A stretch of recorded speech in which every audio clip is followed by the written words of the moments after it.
Hello, my name is Aaron Dickinson from Showing Time, and I will be your presenter today. We are going to begin. Today's webinar is being recorded, and you're going to get a copy of that recording about an hour after the webinar is complete. This is a live call, so if you have questions, please feel free to send those in, and myself or someone else on our team here will answer those either during the session or we will circle back with you afterwards if we need to. So what are we going to be talking about today? Well, we're going to be looking at the HOMEDEX market reports and looking at all of the different individual reports that are available. Talk about some usage examples, some caveats, some frequently asked questions. And then at the very end of the webinar, we're going to take a couple of minutes and give you a quick overview of the InfoSparks interactive tool that's also by Showing Time that's available via CRMLS. So we're going to get right into things here. First question is always, how do we get to these reports? And so to access the HOMEDEX reports, log into your member dashboard, and right there at the top under Member Resources, you're going to click on HOMEDEX Statistical Reports. And so let's take a look at what you'll see. So with the HOMEDEX reports here, we're going to look at a total of 5 different reports that are going to give you different ways to visualize the market activity in the region. And so the first report type we're going to look at is the local market updates report. And there's 2 ways to access all of the different local areas that are available in this report. The first way here is in the upper left-hand corner. You can click on the area dropdown and scroll through a list of zip codes and find the zip code that you want to run the report for. And then the reports are also available by these regional level views as well. So you can use this navigation, or you can just simply click into the map here and access the report you want visually. So let's come in here and let's look at Carlsbad. When I load up a report, the local market updates are defined here as just a 1-page, I call it an executive summary report. The idea here is we're giving you all of the key data points about what's going on in that specific geography. And what's nice about these reports is that while the geography changes, the rest of the data you see in this local market update style report stays the same. So it's very easy to compare and contrast different areas because you can quickly bounce between one area and the other and look at the same data points and see how they compare. And with 1 page, you're getting all of the different market metrics that we would normally consider key to the real estate market. So let's take a look here in detail. I'm going to zoom in and turn it right side back up here. All right. So this report is for January, and we can see here that we're looking at the 92009 zip code for Carlsbad. And we can see that the sales activity here is split between detached single family and attached single family. So we look at the market split into those 2 segments. And so under detached single family here, the metrics we can see, these are the kinds of metrics that we're very familiar with, things like new listings, pending and closed sales, price, DOM, percentage of list price, inventory, month supply. We can see that data for the most recent month available here in this column, compare that to the same month the year before, and then see the percent change year over year here.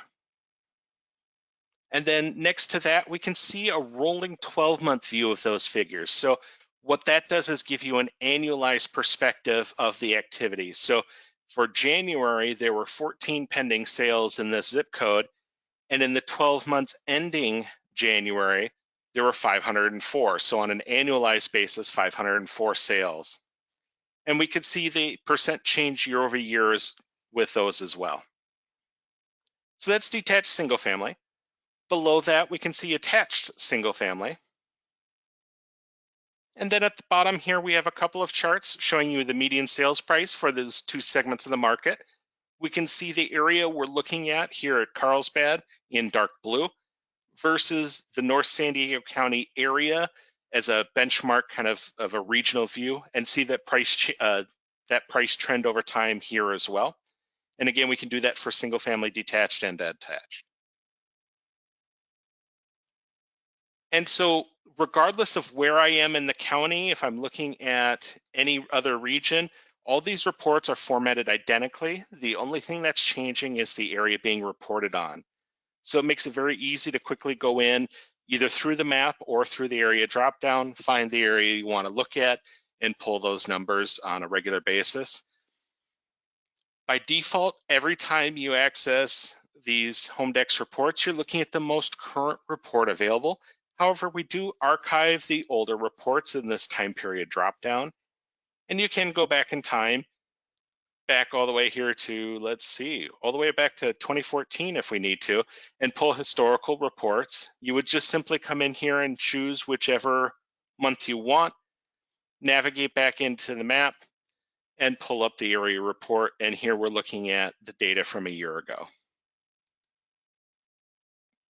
The monthly indicators report is the next report type we're going to look at. And this one is for the North San Diego County region as a whole. And so on this first page here, we have some text that's updated each month. The first and last paragraph kind of set the scene for what's going on in real estate and the economy in general. You are always welcome to reuse any of the text here in any of your own communications. And then the two interior paragraphs talk about the metrics and activity specifically in this market area. And then the next couple of pages here break out the housing market again into single family, attached and detached. And we can see, with these two pages, I kind of call these like the Cliff Notes version of the rest of the reports.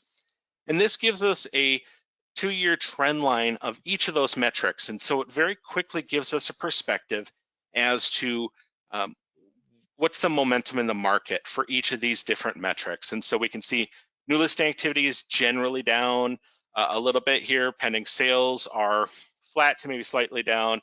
Days on market and price and affordability and inventory and month supply, those trends are very, very obvious, right? So that gives us a very quick feel for what's going on. But now we can also see, just like with the local market update, we can see what happened in the most recent month versus the same month the year before, that percent change year over year. And then here we are looking at year-to-date figures instead of the rolling 12-month view. So that's the Cliff Notes pages. Now the rest of this report takes one metric per page and really breaks it down into more context. So here we give you pending sales, and we can see a lot more about just one topic. So let's look here at pending sales. We can see that activity for the month of January, again, split between the two segments of the market. We can see January sales of this year versus 2021 and 2020, both the count as well as the year-over-year change.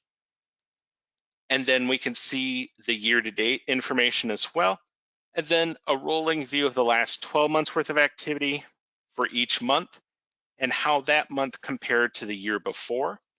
I like to use these tables to get a sense for, are trends going one direction or another? Just keep in mind that when looking at March and April of 2021 here, they're very, very high, but that was because they were comparing to March and April of 2020, which was when we first got COVID and everyone went into lockdown. So those 2 months I wouldn't pay much attention to, but the rest of this, I like to get a sense for what's going on and trends by seeing how is that the monthly trending going compared to where it was at the same time the year before. And then speaking of trending, here at the bottom, we can look at pending sales activity and get a sense for that over a much longer period of time here and get a feel for how is the market changing as we're going here over time. Most of these numbers are going to be very seasonal and cyclical, as you see. And so pending sales is, of course, an important one to look at, but I also think new listing activity is critical. Inventory is super tight in the San Diego region, but it is throughout most of the continent, really. Housing is very limited in supply right now. And so even if buyer activity cools a bit this year with COVID lifting and with mortgage rates going higher and prices going higher affecting affordability, perhaps slowing down buyer demand a bit, inventory is still so tight because seller activity just hasn't risen to match the fervor of buyers. And so we could see that here with this trend where new listing activity in January has just dropped 3 years in a row. And it's lower than it was in the previous years before that. So until seller activity picks up dramatically, and that'd be a combination of existing or new listings, buyer activity could evaporate almost or cut in half, and you'd still have a tight supply market. So supply is just so tight, and it's been that way because we have multiple years here of these trends. And so as we continue to look at these metrics, you're going to see most of these metrics are on a multi-year trend here. So pricing, of course, as we would know, trending up and has been more aggressively trending up here over the last couple of years, right?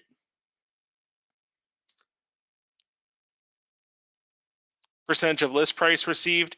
Historically, in really strong markets, it becomes common for properties to sell over asking, right? But for the median home price to go above asking has been a much more rare event, except for the last couple of years where it's become quite common. Before that, though, to say half of homes sold over asking was a somewhat rare activity in much of the country.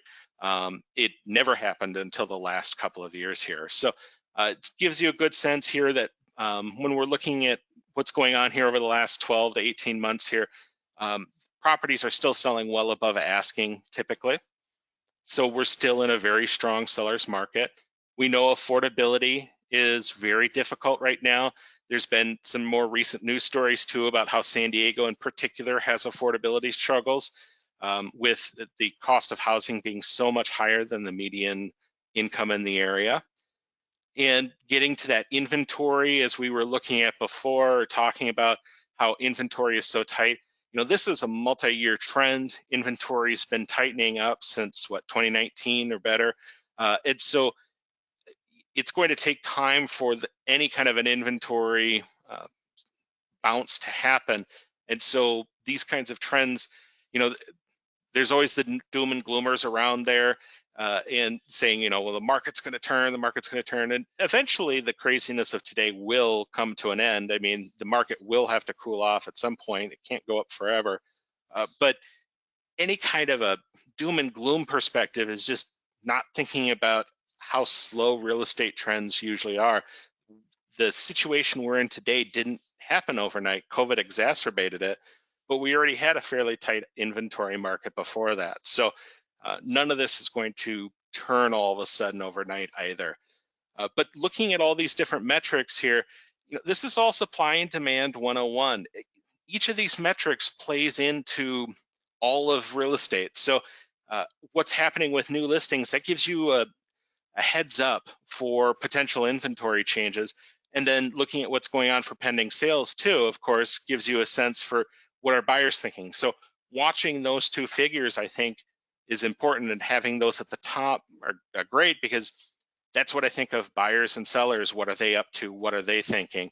And then the rest of that activity, what happens with inventory, what's happening with pricing, all that plays off of those two key metrics. And so this last page here is like page 2 and 3, but now we're combining it into a single page as opposed to splitting it up between single family, attached, and detached.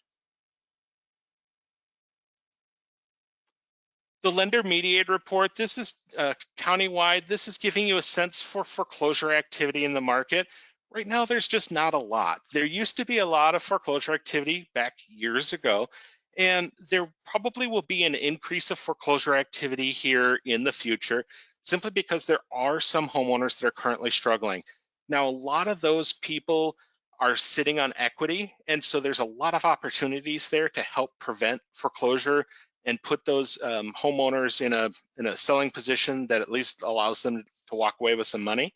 And then two, there may be some short sale situations too, because when you're not paying your bills, those bills continue to accrue. So even with the appreciation today, there may be some homeowners that are in a negative equity situation. So it would be likely to see some increase of short sales and foreclosure activity down the road to some level. There's always going to be foreclosures and short sales in the market. However, right now it's a very low percentage, and that'll continue to be for at least a while yet.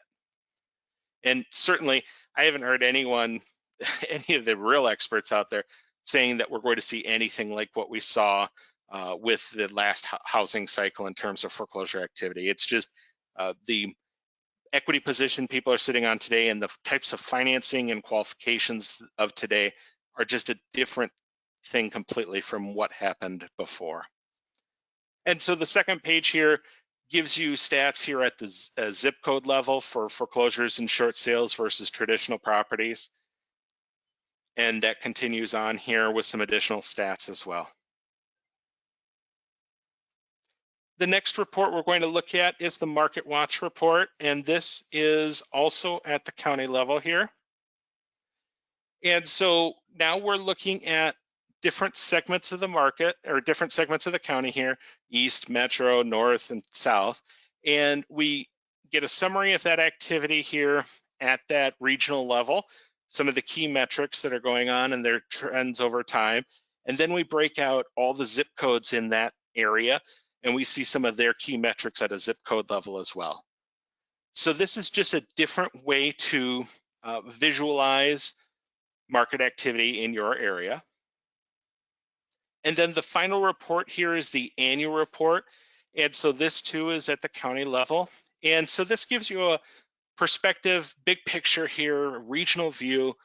And we break this out and show you same kinds of metrics we've been looking at, but now we give you a 5-year look back of that activity. And so we can see that trend over time here for new, like I was talking about with seller activity, seller activity is down substantially over the last few years. And then we can see buyer activity is very, very strong. And see which areas have the most increase or decrease in each of these metrics. And so we've got a couple of pages here looking at the different metrics, again, looking at the last 5 years and which markets are strongest or weakest in each. Then we break things out, look at the data here by property type and compare that and look at that trend over time. And then we do so at price ranges. Look at distressed properties again a little bit. And then we have a zip code level report here as well, again with some of the key metrics and their activity in 2010 and how that compared to the previous year.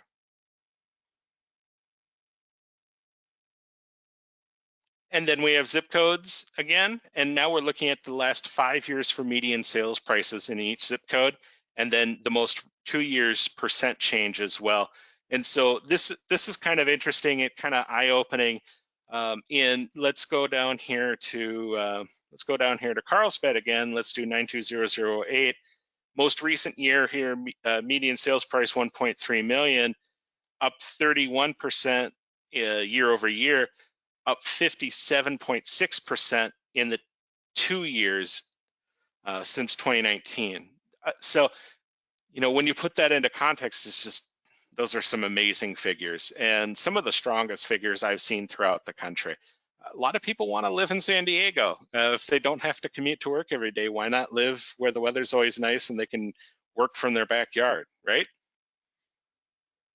So we've had a couple of questions coming in, and I welcome your questions. Feel free to send them in. One of the questions that came up here is talking about the geographies that are presented here. So the local market updates is the one that provides you down to a zip code level view, and then the rest of the reports are more at a regional view. And these reports are all spec'd out by the North San Diego Association of Realtors. And so that's the reports that we have available here. But you also have access to a tool called InfoSparks, which is also by Showing Time, which allows you to actually drill into much more specific detail in areas. And so I'm going to show you a very brief overview of that here at the end of this presentation here in a few minutes. And from there, you can go in and you can draw an area and run really specific local stats if you want to. So stick around here to the end. I promise it'll be worth it. So again, those local market updates, it's at the zip code level and then also regional report, but it's a one-page executive summary giving you all those metrics in one snapshot. Your monthly indicators report is at the North San Diego County area level, and we're giving you that 50,000-foot view of what's going on in the market. See one metric per page, see those trends over time. The lender mediated report talks more about that foreclosure information and or lack thereof at this point, right? But shows you what's that impact in the market. Market Watch report is another way to look at data regionally and at the zip code level. And then the annual report. So when it comes to these reports, it's not about giving your customer a copy of everything. It's about providing your customers, and also for your own information, the information that's needed for the situation at hand. And so sometimes you have a customer who's very data nerdy and loves data like I do. And so they're going to want to see as much data as you can provide. So you may throw them with more of this. Others, they look at a couple charts and their eyes gloss over. And then also too, sometimes it's an educational thing. The buyer or seller has a misunderstanding of the market.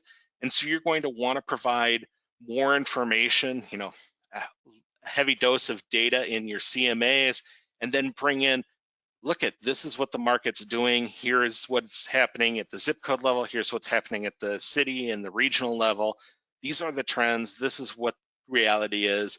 Stop paying attention to what your uncle in Maine is experiencing when he bought or sold his house. So it's important sometimes to use data to help kind of correct misunderstandings. So I don't have a suggestion for you of which reports to use. I suggest that you provide the information you need given the context of the customer you have. And again, if you do have questions on these reports, please send those in. So the reports that I just showed you, and then the InfoSparks tool I'm going to quickly demo for you as well, all of that is coming from your MLS data. The reason why you get notices to correct listings in the MLS is because good data in means good data out. And so we're pulling these reports solely from the MLS data. And so this is based off of CRMLS sales activity. And we have that permission to run these reports from your association and from the MLS. And so that's how we get that. The reports are updated once per month. They're all snapshots in time. So it's like the newspaper. It's the news as of the day of the report. Each month, though, when we issue a new report, we're always going to use the most recent data at that time. And so if you look at the number of sales in January and then look at the January sales number again in the February report, you might notice there's a slight difference there. And that's because the news has changed. The data has been updated. So the most recent report will always give you the most recent data for all of the historical information it shows.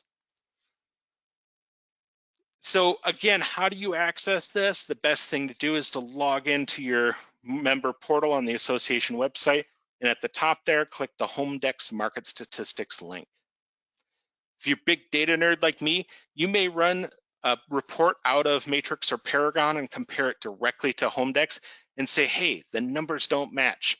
And I would say, hey, I'm not surprised.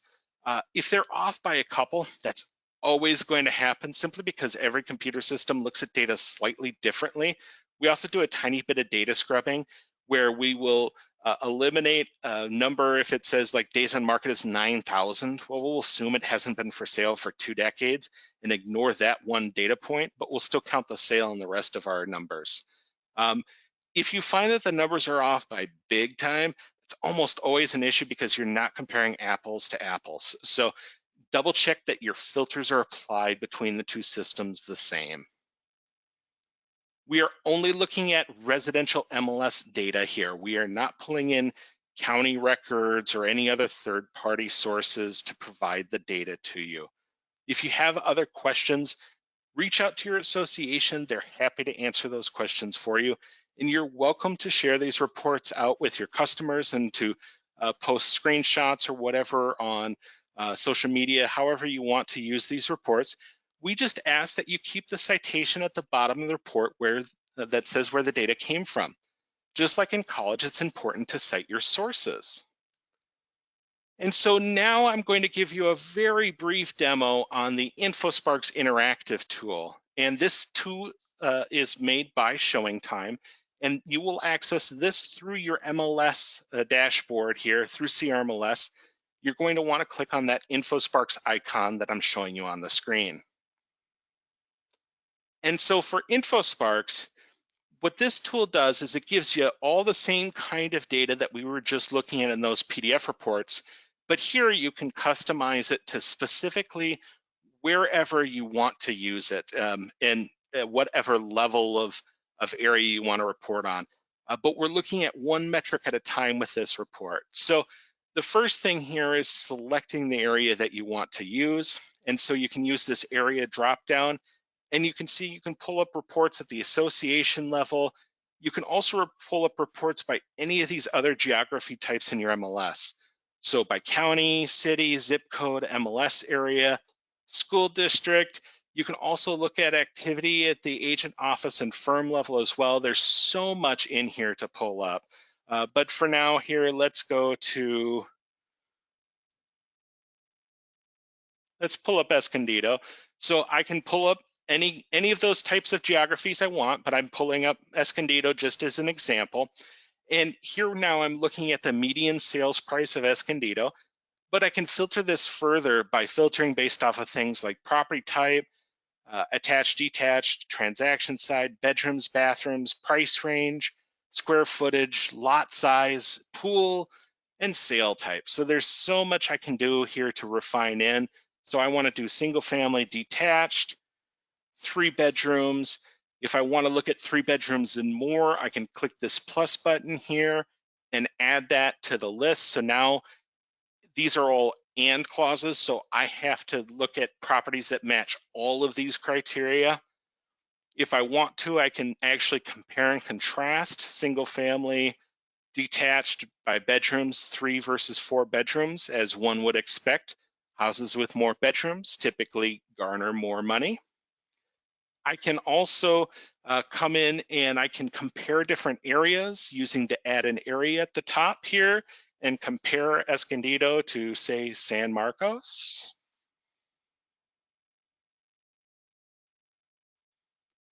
And compare them and look at their trends over time as well. So there's a lot I can do there. I can look at up to 4 different areas on a single chart if I want. Down here at the bottom, I can look at all these different metrics, new listings and active listings, pending and closed sales, days on market. I can also look at some showing activity data based off of showing time, showing data in the area. So this will give you a sense for the level of showing activity happening on listings. We can also look at month's supply and price per square foot.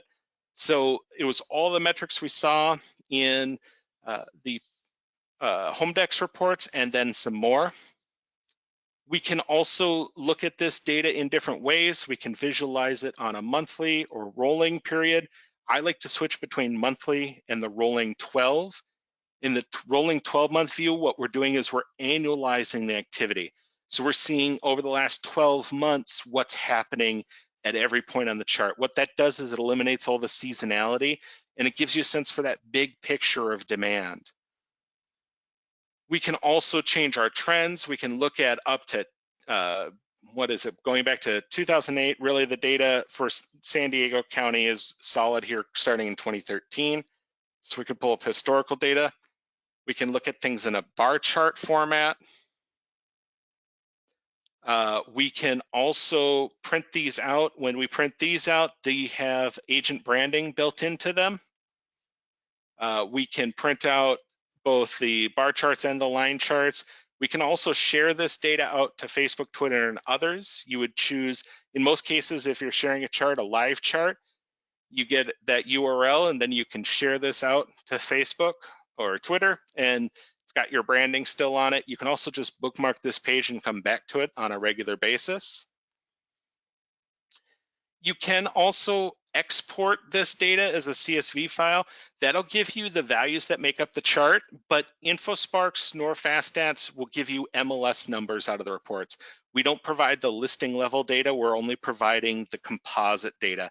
If you need to know what listings are in your stats, that's where you want to do a CMA where you're specifically seeing each of the properties included.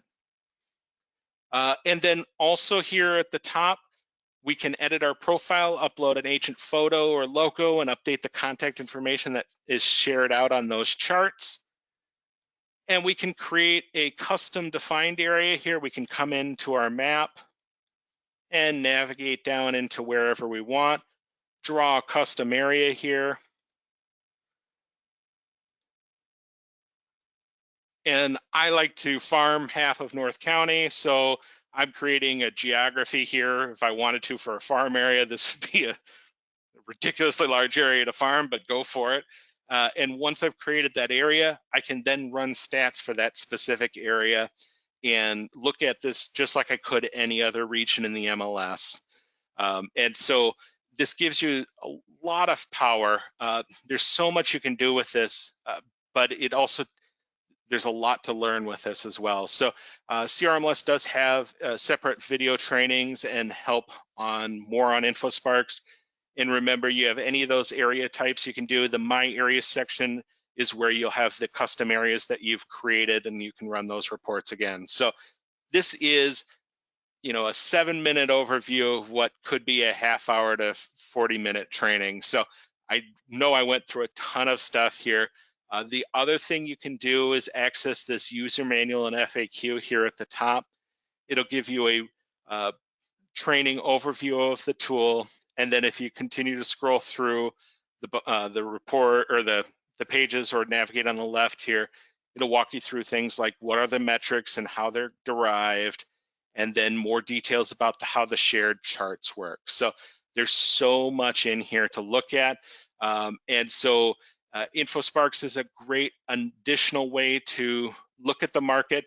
I think that adding HOMEDEX reports and a couple of InfoSparks reports together is a great way to communicate. You use HOMEDEX to look at more of the big picture, and then you can use InfoSparks to drill into that specific area or look at some of those micro trends as well. And again, you access InfoSparks through the CRMLS dashboard, which is part of your membership.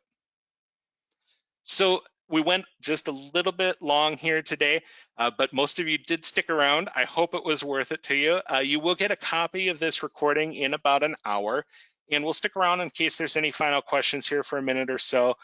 Thanks so much for coming, and have a great afternoon.